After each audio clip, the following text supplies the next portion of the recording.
स्वागत है आपका इंडियन प्रेस हाउस पर। मैं हूं आपके साथ अफीफा मलिक। बांग्लादेश की सियासत एक बार फिर उबाल पर है। राजधानी ढाका और कई अन्य शहरों की सड़कों पर प्रदर्शनकारियों ने आगजनी और तोड़फोड़ की, जिससे हालात पूरी तरह बेकाबू हो गए। ढाका के शाहबाग चौराहे जैसे बड़े इलाके में हजारों लोग जमा हुए, सड़कों पर अवरोध खड़े किए गए और ट्रैफिक ठप हो गया। प्रदर्शनकारियों ने 2 न्यूज चैनल के दफ्तर, आवामी लीग के कार्यालय और पूर्व राष्ट्रपति शेख मुजीबुर रहमान के आवास में तोड़फोड़ की। वहीं चटगांव में एक पूर्व मंत्री के घर को भी निशाना बनाया गया। ढाका यूनिवर्सिटी में शेख मुजीबुर रहमान हॉल का नाम बदल दिया गया और पोस्टर आधी रात को लगाए गए। पूरे परिसर में विरोध प्रदर्शन और तनाव का माहौल बना रहा। बांग्लादेश एक बार फिर अराजकता और आगजनी से घिर चुका है और नागरिकों के लिए हालात बेहद मुश्किल हो चुके हैं। आइए अब आपको इसके पीछे की वजह बताते हैं कि आखिर ऐसा क्यों हो रहा है। वजह है बांग्लादेश के युवा नेता उस्मान हादी की हत्या। कुछ दिन पहले ढाका में जुमे की नमाज के बाद हादी पर दिन दहाड़े गोलियां चलाई गई। उन्हें गंभीर हालत में सिंगापुर रेफर किया गया, लेकिन 6 दिन की जिंदगी और मौत की जंग के बाद गुरुवार 18 दिसंबर 2025 को हादी का निधन हो गया। मीडिया रिपोर्ट्स के मुताबिक 12 दिसंबर को हादी अपने साथियों के साथ हाई कोर्ट इलाके की ओर जा रहे थे, तभी बाइक सवार 2 हमलावरों ने फायरिंग की और फरार हो गए। जांच एजेंसियों ने शूटर की पहचान फैसल करीम मसूद के रूप में की है, जबकि बाइक उसका साथी आलमगीर शेख चला रहा था।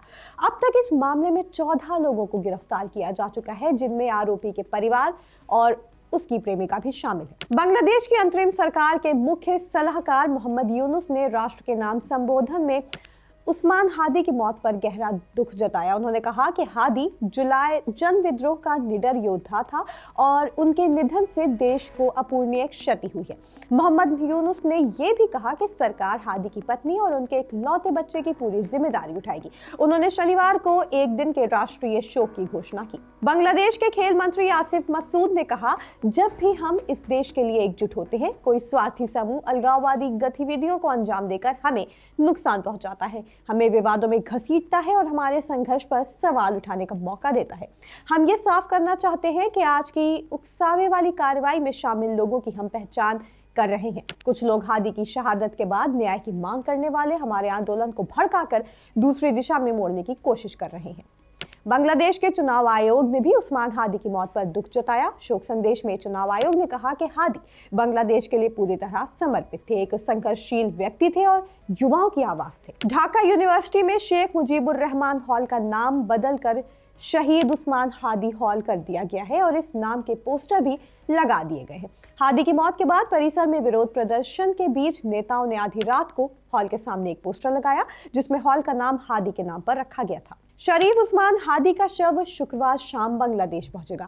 इधर भारत ने भी हालात को देखते हुए बांग्लादेश में रह रहे भारतीय नागरिकों और छात्रों के लिए ट्रैवल एडवाइजरी जारी कर दी है। बांग्लादेश एक बार फिर राजनीतिक उथल-पुथल, अराजकता और हिंसा के दौर में है।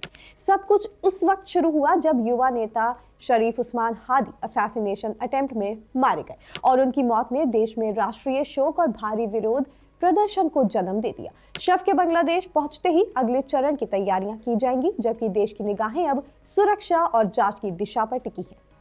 तो फिलहाल के लिए इतना ही। जुड़े रहें इंडियन प्रेस हाउस के साथ।